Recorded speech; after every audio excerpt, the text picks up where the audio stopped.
ದುರ್ಜನ ಸೇವಕಮಾತೀನಿ ಈ ಲೋಕ ಮೂರು ಲೋಕದೊಳಗೂ ಸತ್ಸಂಗಕ್ಕೆ ಸಮಾನವಾಗಿರುವಂತಹ ಮತ್ತೊಂದು ಯಾವುದೂ ಇಲ್ಲ. ಅದಕ್ಕೊಂದು ವಿಶೇಷ ಸಾಮರ್ಥ್ಯ ಅದ. ಸಾಧು ಸತ್ಪುರುಷರನ್ನ ಎಳೆದು ತಗೊಂಡ್ಬರುವಂತಹ ಸಾಮರ್ಥ್ಯ ಸತ್ಸಂಗಕ್ಕೆ ಮಾತ್ರ. ಅಲ್ಲೇನು ಅಂತ ಕೇಳಿದ್ರೆ ಅವ್ರಿಗೆ ಸರ್ವಸಂಗ ಪರಿತ್ಯಾಗಿಗಳು ಅಥವಾ ಸಮಸ್ತವಾಗಿ ಅಂತ ಕೇಳಿದ್ರೆ ಬ್ರಹ್ಮ ಅವಸ್ಥೆಗಳನ್ನು ನೋಡ್ತಿರುವಂತಹ ಸತ್ಪುರುಷರು ಏನಿರ್ತಾರಲ್ಲ ಅವ್ರಿಗೆ ಈ ವಸ್ತುಗಳೆಲ್ಲ ಕ್ಷುಲ್ಲಕ ಕಾಣುತ್ತವೆ, ಪ್ರಪಂಚದ ವಸ್ತುಗಳೆಲ್ಲ ಕ್ಷುಲ್ಲಕ ಕಾಣುತ್ತವೆ. ಹಿಂಗಾಗಿ ಯಾವ ಆಸೆ ಆಮಿಷಗಳನ್ನು ಅಥವಾ ಯಾವುದೇ ಒಂದು ಭೌತಿಕ ವಸ್ತುವನ್ನು ಕೊಟ್ಟು ಅವ್ರು ನಮ್ಮವ್ರನ್ನಾಗಿ ಮಾಡ್ಕೊಳ್ಳಿಕ್ಕೆ ಸಾಧ್ಯ ಇಲ್ಲ. ಅವ್ರಿಗೆ ಒಂದೇ ಒಂದು ಏನು ಅಂತ ಕೇಳಿದ್ರೆ ಭಗವಂತನ ಬಗ್ಗೆ ಪ್ರೇಮಳ ಭಾವ, ಆತ್ಮತತ್ವದ ಕಡೆಗೆ ಅನ್ನೋಂತಕ್ಕೆ ನಿರಂತರ ಚಿಂತನ ಲಕ್ಷ್ಯ ಇದು ಇರದೆ ಅನ್ನಂತ ಕೇಳಬೇಕಾಗ್ತದೆ. ಅಂತಹ ಪ್ರೇಮಳ ಭಾವವನ್ನು ಕೂಡಿರುವಂತಹ ಭಕ್ತರನ್ನೆಲ್ಲ ಸತ್ಸಂಗದೊಳಗೆ ಭಾಗ್ಯ ಆಗೋದಕ್ಕೆ ಸಾಧು ಸತ್ಪುರುಷರು ಕೂಡ ಬಹಳ ಅಪೇಕ್ಷೆ ಪಡ್ತಾರೆ. ನಮ್ಮ ಸೌಭಾಗ್ಯ ನಾಳೆಯಿಂದ ಅಂತ ಕೇಳಿ ಮಹಾವೀರ ಜಯಂತಿ ನಿಮಿತ್ತ ಸತ್ಪುರುಷರು ಬಸದಿಯೊಳಗೆ ಬಂದ ವಾಸ್ತವ್ಯ ಮಾಡ್ಯಾರ. ನಮ್ಮ ಸೌಭಾಗ್ಯ ಅವ್ರು ಏನದ ಅಂತ ಕೇಳಿ ಬಂದು ನಮ್ಮನ್ನು ಅನುಗ್ರಹ ಸಂದೇಶದಿಂದಾಗಿ ನಮ್ಮನ್ನು ಉದ್ಧಾರ ಮಾಡಬೇಕು, ತಮ್ಮ ಹಿತನುಡಿಗಳಿಂದ ನಮ್ಮನ್ನು ಅನುಗ್ರಹಿಸಬೇಕು ಅಂತಕೊಂಡು ಒಂದೇ ಮಾತು ಕೇಳಿದಕ್ಕೆ ಒಂದು ನಾಲ್ಕು ಹೇಳಿದ್ರು ಅವರು. ನೀ ಖರೀದಿ ಅಂತ ನಾ ಬರಬೇಕು ಅಂದ್ರು ಅವರು. ಆತ್ಮತತ್ವ ಏನದಂತ ಕೇಳಿದ್ರೆ ನಿಜವಾದ ಧರ್ಮ ಅದೇ ಧರ್ಮ ಇರುವಂತಹದ್ದು. ಯಾವುದು ಏನದಂತ ಕೇಳಿದ್ರೆ ಆ ಆತ್ಮತತ್ವದ ದರ್ಶನದ ಕಡೆ ನಿನ್ನನ್ನು ತಗೊಂಡು ಹೋಗ್ತದೋ, ಅದರ ಅನುಭವದ ಕಡೆ ತಗೊಂಡು ಹೋಗ್ತೋ, ಅದೇ ಏನದಂತ ಕೇಳಿದ್ರೆ ಸದ್ಧರ್ಮ. ಉಳಿದು ಎಲ್ಲವೂ ಏನದಂತ ಕೇಳಿದ್ರೆ ಯಾವುದೂ ಏನೋ ಧರ್ಮ ಸರಿಯಾದ ದಿಶೆಯೊಳಗೆ ಏನದ ಧರ್ಮದ ವ್ಯಾಖ್ಯಾ ಅಲ್ಲ ಅಂತಿಕೊಂಡು ಬಹಳ ಸುಂದರವಾದ ಮಾತನ್ನು ಹೇಳಿದ್ರು. ಈಗ ಅಪ್ಪೂಚರಿಂದ ಅನುಗ್ರಹ ಸಂದೇಶ ಹೇಳ್ತದೆ. ದಯವಿಟ್ಟು ಶಾಂತಿಚಿತ್ರ ಅದಕ್ಕೆ ಎಲ್ಲರೂ ಅದನ್ನ ಶ್ರವಣ ಮಾಡಬೇಕು ಅಂತ ಹೇಳಿ ಕೇಳ್ಕೊಳ್ತೀವಿ. ಓಲಾ ಚಿದಂಬರ ರಾಜಾರ ಮಹಾರಾಜ್ ಕಿ जय अनंतन सिद्ध परमेश्वर भगवान की जय अनंतन साधु परमेश्वर भगवान की ಭವ್ಯಾತ್ಮರೇ, ನಿನ್ನೆ ಬಂದಂದು ನಾನು ಸಪ್ಪಳ ಕೇಳ್ತಿದ್ದೀನಿ. ನೀವು ಇಲ್ಲಿ ಮಾಡಿದ್ರು ನಾವು ಇಲ್ಲಿ ಕೇಳ್ತಿದ್ವಿ. ಯಾಕೆ ಭಗವಾನ್ ಎಲ್ಲರಿಗೆ ಕಿವಿನೂ ಕೊಟ್ಟಣ ಕಣ್ಣು ಕೊಟ್ಟಣ. 5 ದಿನಗಳು ಕೊಟ್ಟಣ. ಯಾರ ಸದುಪಯೋಗ ಮಾಡ್ಕೊಳ್ತಾರ ಅವರೇ ಜಾಣ ಅಂತ ಹೇಳ್ತಾರೆ. ಯಾವುದೇ ವಸ್ತುದಲ್ಲಿ ಇರಲಿ ಅಥವಾ ನಾವು ಯಾವುದೇ ವಸ್ತುಗಳು ನಮಗೆ ಸಿಕ್ಕರೂ ಈ 5 ದಿನಗಳಿಂದ ತಗೋಬೇಕು ಅಂತ ಅಥವಾ ಲಾಭ ಪಡಿಬೇಕಂತ ಭಗವಾನ ಅಂಗಾಂಗಗಳು ಕೊಟ್ಟು ನಮ್ಮ ಪರೀಕ್ಷೆ ಮಾಡಕತ್ತಾನಂತ. ಆ ಅಂಗಾಂಗಗಳು ನಾವು ಯಾತ್ರ ಸಲುವಾಗಿ ಉಪಯೋಗ ಮಾಡ್ತಿರ್ತೀವಿ ಅಂತ. ದುರುಪಯೋಗ ಮಾಡಿದಂದ್ರೆ ನಮ್ಗೆ ನರ್ಕ ಗತಿ, ಸದುಪಯೋಗ ಮಾಡಿದ್ರೆ ಸದ್ಗತಿ ಅಂತ. ಈಗಾಗಲೇ ಇವರು ನನ್ನ ಬಗ್ಗೆ ಒಂದೆರಡು ಮಾತು ಹೇಳಿದರು. ಯಾವುದು ಒಂದೇ ಮಾತು ಕರೆದಾಗ ಬಂದಿವ ಅಂತ. ಅದಕ್ಕೆ ಧರ್ಮದಾಗ ಏನು ಹೇಳ್ತಾರ, ಭಗವಾನ್ ಹೇಳ್ತಾನ ಭಕ್ತ 1 ಹೆಜ್ಜೆ ಬಂದ್ರೆ ನಾ 10 ಹೆಜ್ಜೆ ಬರ್ತೀನಿ ಅಂತ ಹೇಳ್ತಾರೆ ಭಗವಂತ. ಆದ್ರೆ ಭಕ್ತ 1 ಹೆಜ್ಜೆ ಮುಂದಿಡಬೇಕು. ಎಲ್ಲಿ ತಗ ಭಕ್ತ 1 ಹೆಜ್ಜೆ ಮುಂದಿಟ್ಟಿಲ್ಲ ಭಗವಂತ ಬರೀ ಅಂದ್ರೆ ಭಗವಂತ ಹೇಗೆ ಬರ್ತಾನೆ? ಯಾಕೆ ಸತ್ಪುರುಷನ ಆಹ್ವಾನ ಮಾಡ್ಬೇಕಾದ್ರೆ ನಾವಾಗ ಅವ್ರ ಹತ್ರ ಹೋದ್ರೆ ಸತ್ಪುರುಷ ಒಂದು ಮಾತಿಗೆ ಬರ್ತಾರೆ. ಅದರಲ್ಲೇ ಈಗ ಹೇಳಿಲ್ಲ, ಇಂಥ ಸತ್ ಸಂಘದಲ್ಲಿ ಕರೆದ್ರೂ ಬರ್ತಾರೆ, ಕರೆದಿದ್ರು ಬರ್ತಾರೆ. ಯಾರು ಸತ್ ಸಂಘದಲ್ಲಿ ಭಾಗತಕ್ಕಳು. ಜೀವನದಾಗ ಎಲ್ಲ ಸಂಘ ಸಿಗ್ಬೋದು, ಆದರೆ ಸತ್ ಸಂಘ ಸಿಗೋದು ಈ ಪಂಚಮಕಾಲ ಭಾಳ ಕಠಿಣ ಅಂತ ಹೇಳ್ತಾರೆ. ಯಾಕೆ ಎಲ್ಲಿ ನೋಡಿದಲ್ಲಿ ಹೆಜ್ಜೆ ಹೆಜ್ಜೆಗೆ ದುರ್ಜನ ಸಂಘಕ್ಕನ್ನೇ ಕಾಣಿಸ್ತಾವ. ಸತ್ ಸಂಘ ದಿವಸಲ್ಲಿ ಲೈಟ್ ತಂದು ಹುಡುಕಾಡ್ಬೇಕಾಗಿದೆ. ಅಂಥ ಪರಿಸ್ಥಿತಿ ಬಂದದೀಗ ಪಂಚಮಕಾಲದಲ್ಲಿ. ಅವು ನೀವೆಲ್ಲ ಬಂದು 8 ದಿವಸ ಮಾಡ್ಕೊತೀರಿ. ಆ ಮಾತುಗಳು ನಾನು ಭಾಳ ಆನಂದ ಆಗ್ತದೆ. ಯಾಕೆ ಇಂಥ ಜನ ಬಂದು ನೀವು ಒಂದು ವಾರ ಇಲ್ಲ ಸಂಸಾರ ಬಿಟ್ಟು ಇಲ್ಲಿ ಬಂದು ಕೂತೀರ ಅಂದಾಗ ನೀವು 8 ದಿವಸ ತ್ಯಾಗೇನೇ ಆದ್ರೆ ಸನ್ಯಾಸ ಹೋದ್ರೆ ನೀವು ಈಗ ಸನ್ಯಾಸ ಧರ್ಮ ಪಾಲನೆ ಮಾಡ್ಕೊತೀವಿ. ಅದಕ್ಕೆ ಗುರು ಹಿರಿಯರು ಮುಂಚೆ ಏನು ಹೇಳ್ತಿದ್ರು, ಇಂಥದ್ದು ಸತ್ಸಂಗಗಳನ್ನು ಎಲ್ಲಿಂದ ನೀವು ಮಾಡ್ಕೊತಿದ್ರಿ ಅಷ್ಟೇ ಸಂಸಾರದಿಂದ ದೂರ ಇರ್ತೀರಿ. ಎಷ್ಟು ಸಂಸಾರದಿಂದ ದೂರ ಇರ್ತೀರಿ ಅಷ್ಟು ಪಾಪದಿಂದ ದೂರ ಇರ್ತೀರಿ. ಸಂಸಾರ ನಾವು ಹೆಜ್ಜೆ ಹೆಜ್ಜೆಗೆ ಪಾಪ ಮಾಡ್ತೀವಿ, ಸತ್ಸಂಗದಲ್ಲಿ ಹೆಜ್ಜೆಗೆ ಹೆಜ್ಜೆಗೆ ನಾವು ಪುಣ್ಯ ಗಳಿಸ್ತೀವಿ ಮತ್ತು ಪಾಪ ಕಳ್ಕೊತೀವಿ ಅಂತ. ಈ ಸತ್ತ ನೀವೆಲ್ಲ ಬಂದು ಕುಡಿಯಿರಿ. ಯಾರು ಬಂದಿರಿ? ನೀವು ನಿಮ್ಮ ಕರ್ಮ ಕಡೆಗೆ ಬಂದಿರಿ ಮತ್ತು ಪುಣ್ಯ ಗಳಿಸ್ಲಿಕ್ಕೆ ಬಂದಿರಿ. ಪಂಚಮ ಕಾಲದಾಗ ಆಚಾರ್ಯ ಭಗವಾನ್ ಹೇಳ್ತಾರೆ, ಎಷ್ಟು ನೀವು ಪುಣ್ಯ ಗಳಿಸ್ತೀರಿ ಅಷ್ಟು ಭಾಗ್ಯವಾನ್ ಅಂತ. ಯಾಕೆ ಇನ್ನೂ ಮುಂದಿನ ಕಾಲ ಬರೋದೈತೆ, 6ನೇ ಕಾಲ ಬರೋದೈತೆ ಅಂತ. ಆ 6ನೇ ಕಾಲನ ನಾವು ದಾಟಬೇಕಾದ್ರೆ ಅಥವಾ ಜಂಪ್ ಮಾಡಬೇಕಾದ್ರೆ ಈಗ ಹೆಚ್ಚಿನ ಪುಣ್ಯ ಮಾಡಬೇಕು.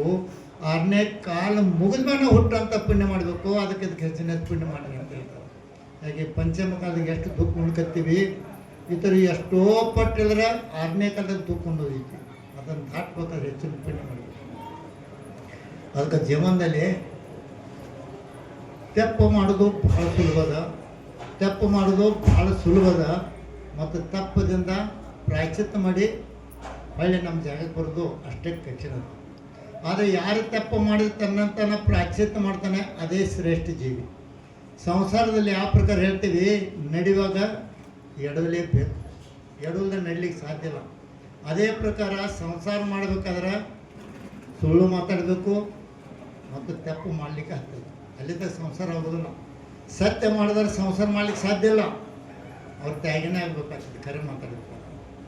ಆದರೆ ಸಂಸಾರಿಗೋದು ಸುಮ್ಮನೆ. ಅದಕ್ಕೆ ಏನು ಹೇಳ್ತಾರೆ ಧರ್ಮದಾಗ, ಯಾವುದು ಇತಿಮಿತದಾಗ ಮಾಡ್ತೀರಿ ಅದು ದೊಡ್ಡ ತಪ್ಪಲ್ಲ.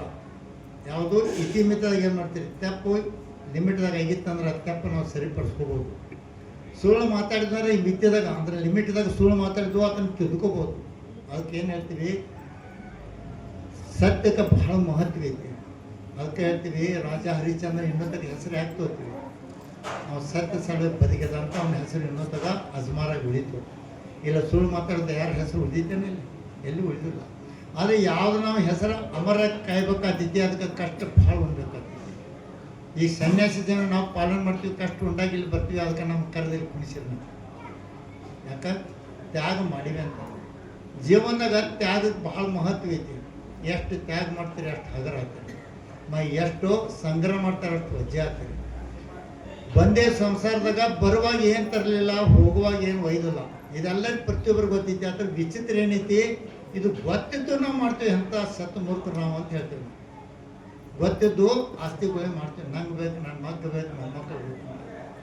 ಅದಕ್ಕೆ ಏನು ಹೇಳಿದ್ರೆ, ನೀವು ಬದುಕಲಿಕ್ಕೆ ಏನು ಬೇಕು ಅಷ್ಟೇ ನೀವು ಮಾಡಿದ್ರೆ ನೀನು ಜಾನತಿ, ಈ ಸಂಸಾರ ಪಾರ ಐತಿ. ಆಸ್ತಿ ಎಷ್ಟು ಗೊಳೆ ಮಾಡ್ಕೊತ್ರೆ ಸಂಸಾರ ಬೆಳೆಸ್ಕೋತ, ಸಂಸ್ಕಾರ ಎಂದು ಕಡಿಮೆ ಆಗೋದಿಲ್ಲ.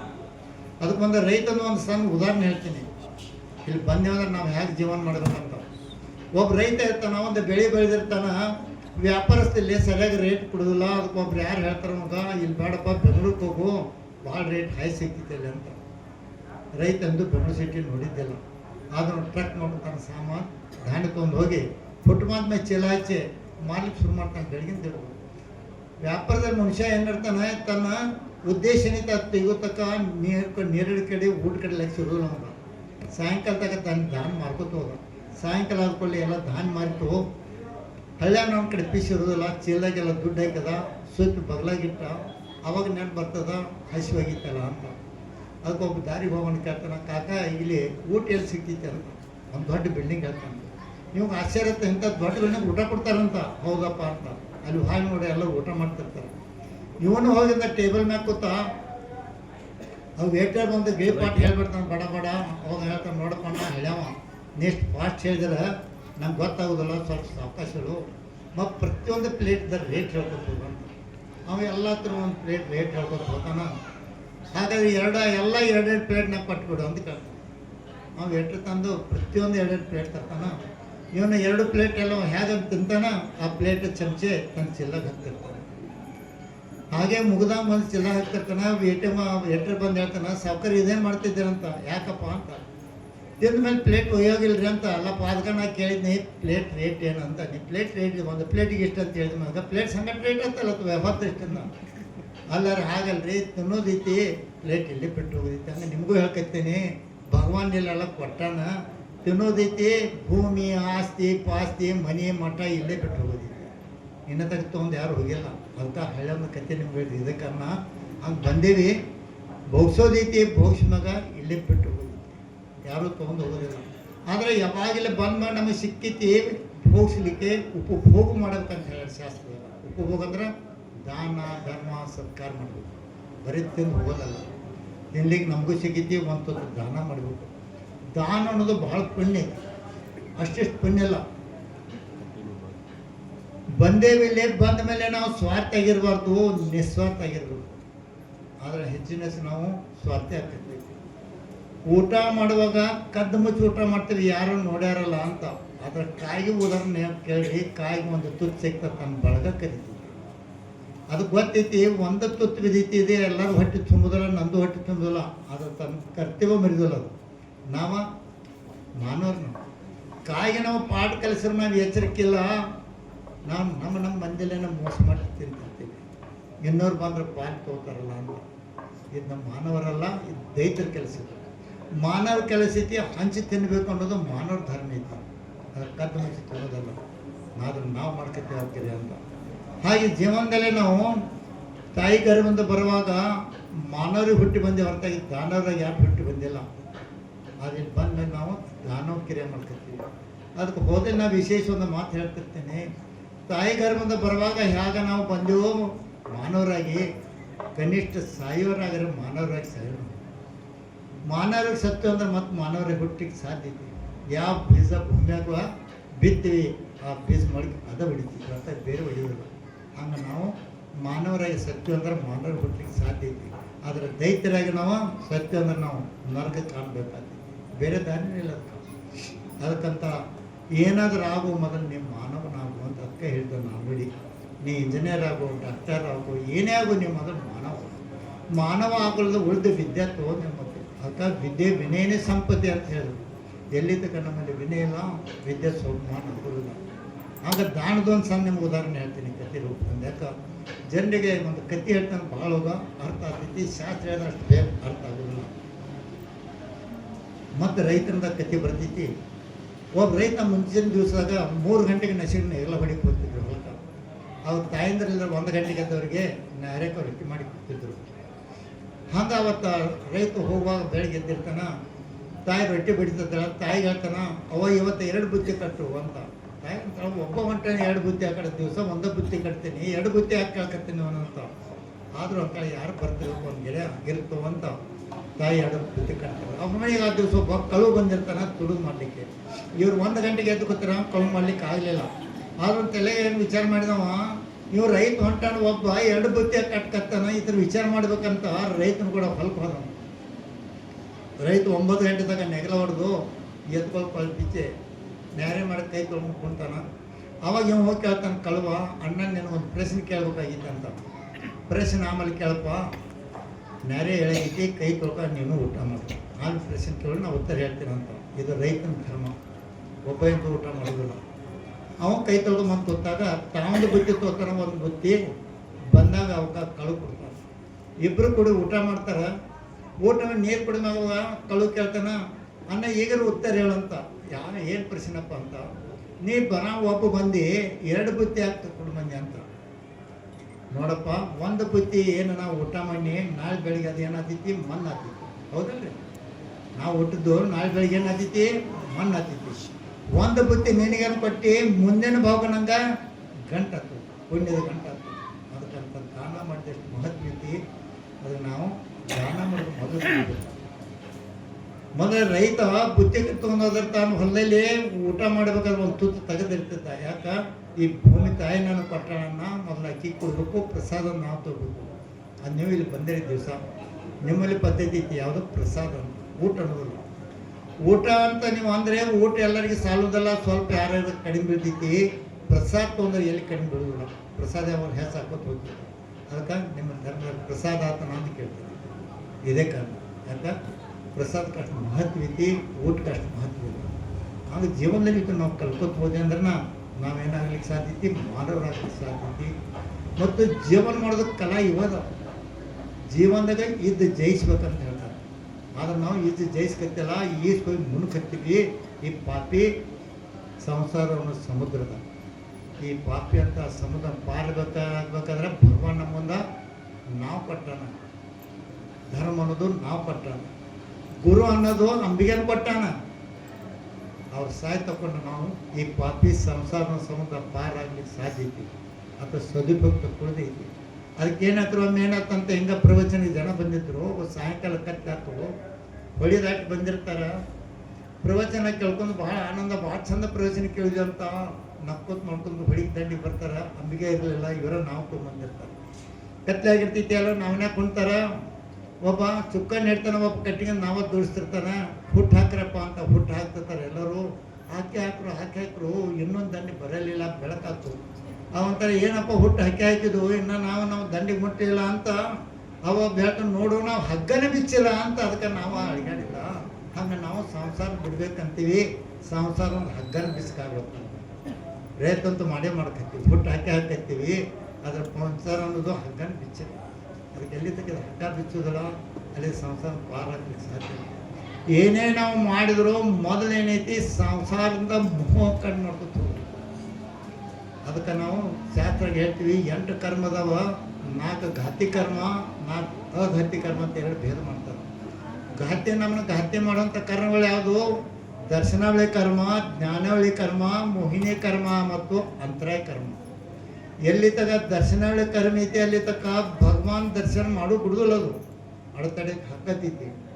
ಜ್ಞಾನಾವಳಿ ಕರ್ಮ ಓದಾಯಿತು, ನಿಮಗೆ ಪ್ರವಚನ ಆಗಲಿ ಶಾಸ್ತ್ರ ಓದೋದಾಗಲಿ ಮಾಡ್ಲಿಕ್ಕೆ ಆಗೋದಿಲ್ಲ. ಮತ್ತು ಮೋಹಿನಿ ಕರ್ಮ ಅತಿ ಕ್ರೂರ ಕರ್ಮ. ನಮ್ಮ ಸಂಸಾರಕ್ಕೆ ಇಟ್ಟಿದ್ದು ಮೋಹಿನಿ ಕರ್ಮ. ನನ್ನವರು ತನ್ನವರು ನಂದು ಅನ್ನೋದೇ ಮೋಹಿನಿ ಕರ್ಮ. ಎಲ್ಲಿ ತಗ ನನ್ನ ಅನ್ನೋದು ಬಿಡುದಿಲ್ಲ, ನಿಮ್ಮ ಮೋಹಿನಿ ಕರ್ಮ ಬಿಡುದಿಲ್ಲ. ನನ್ನ ಅನ್ನೋದು ಎಲ್ಲಿ ತಗ ಬಿಡುದು, ಅಲ್ಲಿ ತಗ ನಿಮ್ಮ ಮೋಹಿನಿ ಕರ್ಮ ಬಿಡುದಿಲ್ಲ. ಬರುವಾಗ ಒಬ್ಬರ ಬಂದೀವಿ, ಬಂದ ಮೇಲೆ ನಮ್ಮ ಕುಟುಂಬದಾಗ ಕೂಡೀವಿ. ಯಾವ ಪ್ರಕಾರ ಬಸ್ದಾಗ ಅಥವಾ ಟ್ರೈನ್ದಾಗ ಅಥವಾ ವಿಮಾನದಾಗ ಒಬ್ಬರು ಕುಡಿದಾಗ ಪ್ಯಾಸೆಂಜರ್ ಎಲ್ಲ ಕೊಡ್ತೀವಿ, ಅವಾಗ ಕೂತಾರು ನಮ್ಮವ್ರು ಆಗ್ತೀವಿ. ಮುಂದೆ ಅವ್ರದ್ದು ಬಸ್ ಸ್ಟಾಪ್ ಅಥವಾ ನಿಲ್ದಾಣ ಬಂತ ತಾವ್ತಾಗ ಇಳಿತಾರ, ಅವ್ರ ಜಾಗಕ್ಕೆ ಹೋಗ್ತಾರೆ. ಅದೇ ಪ್ರಕಾರ ಕುಟುಂಬ ಅನ್ನೋದಂತೂ ಇದೊಂದು ಬಸ್ಸೆ. ನಾವು ಒಬ್ಬರು ಬಂದು ಇಲ್ಲಿ ಕೂಡಿದ ಮ್ಯಾಗ ಎಲ್ಲರೂ ನಮ್ಮವ್ರು ಅಂದೆವು.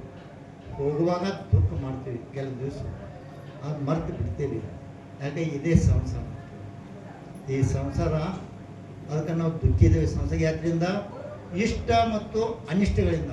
ಇಷ್ಟ ಅಂದ್ರೆ ನಮಗೆ ಇಚ್ಛಿತ ಪದಾರ್ಥಗಳು, ಅನಿಷ್ಟ ಅಂದ್ರೆ ಬೇಡದ ಪದಾರ್ಥಗಳು. ಮನೆಯಾಗ ಯಾವುದು ವಸ್ತು ಚೆನ್ನಾಗಿದ್ದದ್ದು ಬಂತು ಭಾಳ ಆನಂದ ಪಡಿತೀವಿ, ಅನಿಷ್ಟ ವಸ್ತು ಬಂತಂದ್ರೆ ಭಾಳ ಕೆಟ್ಟ ಅಂತೀವಿ. ಮನೆಯೊಳಗೆ ಕಾಗಿ ಬಂತಂದ್ರೆ ಅನಿಷ್ಟ ಆಯ್ತಲ್ಲ ಅನಿಷ್ಟ ಆಯ್ತಲ್ಲ ಅಂತಂತೀವಿ. ಸತ್ ಮ್ಯಾಗ ಶುದ್ಧ ಮಾಡಲಿಕ್ಕೆ ಅದೇ ಕಾಗಿ ಬೇಕು.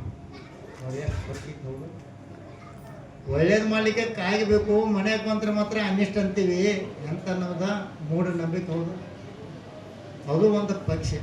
ಬರಬೇಕಂತ ಬಂದಿಲ್ಲ, ಆಸರೆ ಸಿಗಲಿಲ್ಲ ಅಂತ ಬಂದಿತ್ತದು. ಯಾವ ಪ್ರಕಾರ ನಾವು ಮಳೆ ಬಂತಂತ ಗಾಳಿ ಬಂತಂತ ಒಬ್ರು ಮನ್ಯಾಗ ಆಶ್ರಯ ಪಡಿತೀವಿ, ಅದೇ ಪ್ರಕಾರ ಅದೊಂದು ಪಕ್ಷಿ. ಆಶ್ರಯ ಪಡೆದ ಯಾವ ದೋಷ ಇಲ್ಲ. ಈಗೆಲ್ಲ ನಾವು ಶಾಸ್ತ್ರ ಅಂತೀವಿ ಮೂಢನಂಬಿಕೆಗಳು ಅಂತ. ಯಾಕೆ ಮೂಢನಂಬಿಕೆ ಯಾಕೆ ಹೇಳ್ತೀವಿ? ನಾವು ಏನು ಬರುವಾಗ ಹಣೆ ಬರೆಯಲ್ಲಿ ಬರ್ಕೊಂಡೇ ಬಂದೀವಿ, ಅದೇ ಆದಿತ್ಯ ಹೊರತಾಗಿದ್ದಾನೆ. ಯಾರೂ ಚೇಂಜ್ ಮಾಡ್ಲಿಕ್ಕೆ ಸಾಧ್ಯ ಇಲ್ಲ, ಯಾರಿಗೂ ಅಳಿಸ್ಲಿಕ್ಕೆ ಸಾಧ್ಯ ಇಲ್ಲ. ಬ್ರಹ್ಮ ಬರೇ ಅಂತಾರೆ, ಅದನ್ನು ಯಾರೂ ಅಳಿಸ್ಲಿಕ್ಕೆ ಸಾಧ್ಯ ಇಲ್ಲ. ಏನು ಬರ್ಕೊಂಡ್ಬಂದೀವಿ ನಮ್ಮ ಪಾಪ ಪುಣ್ಯದ ಪರಿಣಾಮದಿಂದ ಅದನ್ನೇ ನಾವು ಭೋಗಿಸ್ಬೇಕು. ಯಾರು ಇಲ್ಲಿ ಬಂದು ಒಂದು ಕುಟುಂಬದಾಗ ಕುಡೀವಿ ಅಂದ್ರೆ ಅವ್ರವ್ರ ಪಾಪ ಮತ್ತು ಪುಣ್ಯದಿಂದ ಬಂದು ಕುಡೀವಿ. ಯಾರು ನಮ್ಮ ಕುಟುಂಬದಲ್ಲಿ ಬಂದು ನಮ್ಮ ಸುಖ ಕೊಡ್ಕೊತಾರ ಅವ್ರು ಪುಣ್ಯದಿಂದ ಬಂದಾರ, ಯಾರು ದುಃಖ ಕೊಡ್ಕೊತಾರ ಅವರು ನಮ್ಮ ಪಾಪದಿಂದ ಬಂದಾರ. ವಿನಾಕಾರಣ ನಾವು ಹೆಸರಿಡ್ತೀವಿ. ನಮ್ಮ ಸೊಸಿ ಸರಿ ಸಿಗಲಿಲ್ಲ, ನಮ್ಮ ಮಗ ಹುಟ್ಟರು ಕನಿಷ್ಠ ಹುಟ್ಟಿದ ಗುಣವಂತ ಹುಟ್ಟಲಿಲ್ಲ ಹೆಸರಿಡ್ತೀವಿ. ತಪ್ಪ ಅವ್ರದ್ದಲ್ಲ. ಅವರು ಧರ್ಮಾನುಸಾರ ಬಂದು ಕುಟುಂಬದಾಗ ಕೊಡ್ಯಾರ. ನೀನೇ ಅಲ್ಲಿ ಪ್ರವೇಶ ಯಾರು ಬಂದಿದೆ ಹೇಳಿದ್ನಿ, ಅದೇ ನೀವು ಮತ್ತೊಮ್ಮೆ ಹೇಳಬೇಕು. ಹುಟ್ಟು ಮಕ್ಕಳ 4 ಪ್ರಕಾರ ಅಂತ ಹೇಳ್ತಾರೆ. ನಮ್ಮ ಹುಟ್ಟು ಮಕ್ಕಳ 4 ಪ್ರಕಾರ. ಮೊದಲನೇ ಮಗ ಯಾರು? ಸಾಲ ವಸೂಲು ಮಾಡಿಕ್ಕೆ ಬಂದ. ಅಂದರೆ ಹಿಂದಿನ ಜನ ನಾವು ಸಾಲ ಮಾಡಿರ್ತೀವಿ, ಅದನ್ನು ವಸೂಲು ಮಾಡ್ಕೊಂಡಿರ್ತೀವಿ. ಹುಟ್ಟಿದಾಗ ನಾವು ಹಾಸ್ಪಿಟ್ಲ್ ಖರ್ಚ, ಮುಂದೆ ಅವನು ಸ್ಕೂಲ್ ಕಾಲೇಜ್ ಖರ್ಚ, ಮದುವೆ ಖರ್ಚ ಎಲ್ಲ ಮಾಡ್ತೀವಿ. ಎಲ್ಲ ನಮ್ಮ ಹೆಂಡತಿ ಬೇರೆ ಹೋಗಿಬಿಡ್ತಾನೆ. ಯಾಕಂದು ವಸೂಲು ಮಾಡಿ ಮುಗೀತಲ್ಲ. ಅವ್ನದೆಷ್ಟು ಸಾಲ ಇತ್ತು ವಸೂಲು ಮಾಡ್ಕೊಂಡು ಹೋಗ್ಬಿಟ್ರೆ ನಾವು ಏನು ಮಾಡ್ತೀವಿ? ದುಃಖ ಮಾಡ್ತೀವಿ. ನಮ್ಮ ಮಗ ಸೊಸೆ ನಮ್ಮನ್ನು ಬಿಟ್ಟು ಹೋದ್ರು ಅಂತ. ಬಿಟ್ಟು ಹೋಗಿಲ್ಲ, ಅವ್ರದ್ದು ನಿಮ್ಮದು ಸಂಬಂಧ ಮುಗೀತು ಅಲ್ಲಿಗೆ. ಯಾಕೆ ಕೊಡುತ್ತೊಳಗೆ ಅವ್ರು ಮುಗೀತು, ಅದಕ್ಕೆ ಹೋದ್ರು ಅವರು. 2ನೇ ಮಗ ಯಾರು? ಹಿಂದಿನ ಜನ್ಮ ನೀವು ದಾನ ಮಾಡಿರ್ತೀರಿ, ಯಾರು ಸಾಲ ಕೊಟ್ಟಿರ್ತೀರಿ ಆ ಸಾಲ ತೀರಿಸ್ಕೊಂಡಿರ್ತಾರೆ. ಸಣ್ಣಾಗಿದ್ದಂದು ಲಾಸ್ಟ್ ನಿಮ್ಗೆ ಸೇವೆ ಮಾಡ್ಕೊತಿರ್ತಾನೆ. ಅಂದ್ರೆ ನೀವು ಮಾಡಿದ್ದು ದಾನ ಧರ್ಮ ತೀರಿಸ್ಕೊಂಡಿರ್ತಾನೆ, ಸಾಲ ತೀರಿಸ್ಕೊಂಡಿರ್ತಾನೆ. ಅವ ಕುಡು ಮಗ. ಇನ್ನು 3ನೇ ಮಗ ತಟಸ್ಥ ಮಗ ಅಂತ ಹೇಳ್ತಾರೆ. ತಂದೆ ತಾಯಿಗೆ ಸುಖನೂ ಕೊಡೋದಿಲ್ಲ, ತಂದೆ ತಾಯಿಗೆ ದುಃಖನೂ ಕೊಡೋದಿಲ್ಲ. ತಮ್ಮ ಹತ್ರ ಮಸ್ತಾಗಿ ಇದ್ದು ಬಿಡ್ತಾನೆ. ಗಂಡ ಹೆಂಡತಿ ಮಸ್ತಾಗಿರ್ತಾರೆ. ಅವಾಗ ಯಾರು ಹೇಳ್ತಾರೆ ತಟಸ್ಥ ಮಗ ಅಂತಾರೆ. ಇನ್ನು 4ನೇ ಮಗ ಅವು ಹುಟ್ಟಿದ ಅಂದು ಸಾಯ್ತಾಗ ನಿಮ್ಗೆ ದುಃಖನ ಕೊಡ್ತಾರೆ. ನಾವು ಹುಟ್ಟಿದ ಮಗು ಅಳ್ಕೋತು ತ್ರಾಸ ಮಾಡ್ಕೋತು ದೊಡ್ಡದಾಗ್ತೈತಿ, ಮುಂದಾದ್ರೂ ರೋಗ ಕನಿಷ್ಠ ಒದರೋದು ಬೇಯ್ದು ಎಲ್ಲ ಮಾಡ್ಕೋತಾರೆ. ಸಾಯ್ತಾನೆ ಅನ್ನೋದು ಅವ್ನಿಗೆ ಯಾವುದೂ ಹಿಮ್ಮತ್ತಿರಲಿಲ್ಲ. ಲಾಸ್ಟ್ ತನಕ ಅವನು ಕಣ್ಣೀರದಲ್ಲೇ ಅವ್ರು ಕಲ್ತಾನ ಅವ್ನು ದುಷ್ಟ ಮಗ ಅಂತ. ಈ ಪ್ರಕಾರ 4 ಮಕ್ಕಳು ಯಾಕೆಂದು ಹುಟ್ಟಿದ್ರಿ? ನಾವು ಮಾಡಿದ ಪಾಪ ಪುಣ್ಯ ಪ್ರಕಾರ ಮಕ್ಕಳು ಹುಡ್ತಾರೆ ಹೊರತಾಗಿ ನಮಗೆ ಇಚ್ಛಿತ ಮಕ್ಕಳೆಂದು ಸಿಗ್ಲಿಕ್ಕೆ ಸಾಧ್ಯ ಇಲ್ಲ. ಸಸಿ ಬೇಕಾದ್ರೂ ನಮಗೆ ಯಾವ್ದು ಇಚ್ಛೆ ಪ್ರಕಾರ ಮದುವೆ ಸಿಗಬೇಕಾದ್ರೆ ಪುಣ್ಯ ಮಾಡಿರ್ಬೇಕು. ಅದೇ ಪ್ರಕಾರ ಮಾಡ್ಕೊಂಡ ಹೆಂಡತಿ ಅಥವಾ ಗಂಡತ ಅವರು ಸರಿಯಾಗಿ ಸಿಗಬೇಕಾದ್ರೆ ನಮ್ಮ ಪುಣ್ಯ ಸಿಗಬೇಕು, ಅವಾಗ ಚಲೋ ಸಿಗ್ತಾರೆ. ಪಾಪ ಉದಯ ಬರೋದಿಲ್ಲ. ಇವೆಲ್ಲ ನಾವು ಒಬ್ರಿಗೊಬ್ರು ಸ್ವಾರ್ಥಿ ಜೀವನ ಮಾಡ್ಲಿಕ್ಕೆ ಬಂದೀವಿ. ಸಂಸಾರದಾಗ ಎಲ್ಲ ಸ್ವಾರ್ಥ ಇದಾವೆ, ಯಾರು ಇಲ್ಲಿ ನಿಸ್ವಾರ್ಥ ಮಾಡಿಲ್ಲ. ಗಂಡ ದುಡ್ತಾನ ಹಾಕ್ತಾನಂತ ಹೆಂಡತಿ ಮಾಡಿ ಹಾಕತ್ತಾಳ. ಮಕ್ಕಳನ್ನ ಹಡ್ದ್ರಂತ ಅವನು ನಾಳೆ ನಮ್ಮನ್ನು ಜೋಪಾನ ಮಾಡ್ತಾನಂತ ದೊಡ್ಡವ್ರು ಮಾಡ್ಕತ್ತೀರಿ. ಅದಕ್ಕೆ ನಾ ಹೇಳ್ತೀನಿ, ಮಕ್ಕಳನ್ನ ಹಡ್ದಿರಿ, ನಿಮ್ದು ಕೆಲಸ ಐತಿ, ಅವ್ನು ದೊಡ್ಡವ್ರು ಮಾಡಿ ಅವ್ರ ಕಾಲ ಮೇಲೆ ನಿಂದಿಸು, ಅಷ್ಟೇ ನಿಮ್ಮ ಕೆಲಸ. ನಿಮ್ಮ ಕೆಲಸ ಮುಗೀತು. ಇನ್ನು ಮಕ್ಕಳ ಕೆಲಸ ಅವ್ರು ಮಾಡಬೇಕು. ಅವ್ರು ನಿಮಗೆ ಸೇವೆ ಮಾಡುವಂಥ ಅವ್ರಲ್ಲಿ ಭಾಗ್ಯ ಇತ್ತು, ನಿಮ್ಮದು ಸೇವೆ ಮಾಡ್ತಾನೆ. ನಿಮ್ಗೆ ಕಷ್ಟ ಕೂಡ ನಿಮ್ಮದು ಪಾಪ ಇದೈತೆ, ನಮ್ಗೆ ಕಷ್ಟ ಕೊಡ್ತಾನೆ. ಅದಕ್ಕೆ ಅವಾಗ ನಾನು ಹೇಳ್ತೀನಿ, ಮಕ್ಕಳು ದೊಡ್ಡವರಾದ್ಮೇಲೆ ನಮ್ಮ ನೋಡ್ತಾನ ಅಪೇಕ್ಷೆ ಇಡಬಾರ್ದು. ನಮ್ಮ ಕ್ರಿಯಾನೀತಿ ನಮ್ಮ ಕೆಲಸದಿಂದ ನಾವು ಮಾಡೀವಿ, ಅವನ ಕೆಲಸ ಮಾಡೋದು ಬಿಡೋದು ಅವನು ಬಿಟ್ಟಿದ್ದು. ಆದರೆ ನಮ್ಮ ಕೆಲಸ ನಾವು ಪರಿಪೂರ್ಣ ಮಾಡಬೇಕು. ಇಷ್ಟು ಹೊರತಾಗಿ ಆಸೆ ಇಟ್ಟು ಒಂದು ಮಕ್ಕಳನ್ನ ದೊಡ್ಡದೆಂದು ಮಾಡೋದು ಹೋಗ್ಬಾರ್ದು. ಹೆಣ್ಣಾಗಲಿ ಗಂಡಾಗಲಿ ಮಕ್ಕಳೇ ಭೇದ ಭಾವ ಎಂದೂ ಮಾಡಬಾರ್ದು. ಯಾಕೆ ನಮ್ಮಲ್ಲಿ ಭಾಳ ಭೇದ ಭಾವ ಮಾಡೋದು ಭಾಳ ನಡೆದೈತಿ. ಗಂಡ ಬೇಕು ಹೆಣ್ಣು ಬೇಡ ಈಗ ಬಂದಿತ್ತಲ್ಲ. ಹೆಣ್ಣು ನಡೆದವ್ರೆ ಈಗ ಸುಖಿಗಳು, ಹೌದಲ್ರಿ? ನಮ್ಮ ಕನ್ಯಾ ಸಿಕ್ಕುತ್ತೋ ಕಾರಣ ಹರ್ಕೊಂಡು ಅಡ್ಡಾಡ್ತೀರಿ ನಮ್ಮ ಗಂಡ ಮಕ್ಕಳಿಗೆ ಕನ್ಯಾ ನೋಡಲಿಕ್ಕೆ, ಹೌದು? ಹೆಣ್ಣು ನಡೆದವ್ರ ಡಿಮಾಂಡ್ ಎಷ್ಟೈತಿ.